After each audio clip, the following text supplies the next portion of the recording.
مين منا ما بيحب السمك، خصوصا إذا كان سمك السلمون مع الصوص كتير طيب والخضار. إذا حابين إنكم تاكلوا أطيب سمك رح تجربوه بحياتكم، جربوا هاي الوصفة لسمك السلمون. خلونا نبلش الفيديو. بالبداية رح نحتاج لأي كمية سمك سلمون. أنا أخذت 3 قطع متوسطات الحجم، قطعتهم بشكل طولي بهالشكل، وبعدها حطيتهم بصحن على جنب، وراح أبهرهم شوية، بس راح أحط عليهم شوية من الملح. أنا استعملت الملح البحري، وكمان فيكم تحطوا الفلفل الأسود. يفضل إنه ما نحط بهارات كتير أبدا، لأنه هو نكهته منه فيه. بعدين رح ناخد قلاية على الغاز ونحط فيها معلقتين صغيرة من الزبدة. أنا أخدت أول نوع من الزبدة كان بالخضار، يعني في أعشاب وتومة وهاي الشغلات، والمعلقة التانية من الزبدة كانت زبدة عادية. فيكم تستغنوا عن الفكرة كلها وتستبدلوه بالزيت إذا حبيتوا. بعدها قلبتهم على الخفيف عفوا، لحد ما تغير لونهم واستووا عندي، وحطيتهم على جنب. نيجي هلأ للخطوة اللي وراها. رح ناخد حبة بصلة مفرومة فرم ناعم، ونحطهم فوق الزيتات اللي ضلوا عندي بالقلاي، وحطيت عليهم كمان 3 فص من الثوم مهروسين. وجميع المكونات رح تلاقوهم بصندوق الوصف أسفل الفيديو. نقلبهم على الخفيف، وبس يتدبلوا عندي رح نحط شوية من المي مقدار نص كوب، ونستمر بالتقليب ليصير عندي بهالشكل. بعدها رح ناخد شوية من الكريمة مقدار 1 كوب أو 200 جرام من الكريمة السائلة، وفيكم تستبدلوها بكاسة من الحليب عليها معلقة من القشطة.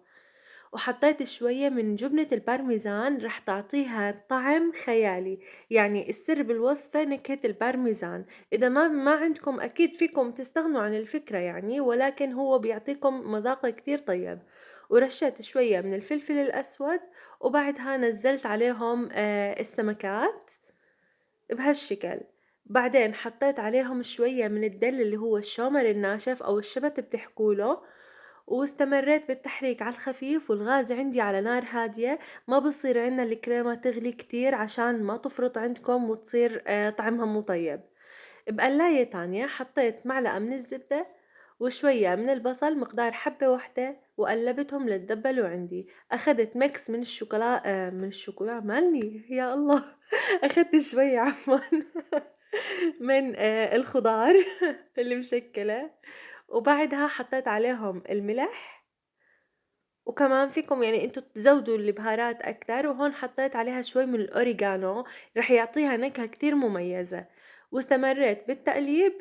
ما بياخدوا وقت، الخضار المجمدة ما بتاخد وقت ابدا اثناء التسوية. وهيك صارت عندي جاهزة. هون اخدت السمكات وحطيتهم صحن التقديم. يا سلام شكلهم كتير بشهي. وحطيت شوية من الخضار، والخضار أخذت نكهة كتير طيبة من الزبدة. وحطيت شوية من الأرز، أرز قصير الحبة، وشوية من الصلصة فوق السمكات. ويا عيني يا عيني يا سلام، عن جد صحن متكامل ونكهته كتير مميزة. وهون خلونا نجرب الأرز أول إشي. عن جد نكهة السمك السلمون بجنب الأرز قصير بحبة غير عن أي سمك تاني. طعمة السمك ولا غلطة، عن جد كتير بشهي، وبتحسوه خفيف وما طلع ناشف أبدا داخل هذا الصوص اللي أنا عملته. وكمان مع الخضار عطاني نكهة كتير طيبة وصحن متكامل. إذا عجبكم هالفيديو ولو شوي حطولي لايك واشتركوا معي، خبروني من أي بلد بتتابعوني، وشكرا للمتابعة، والسلام.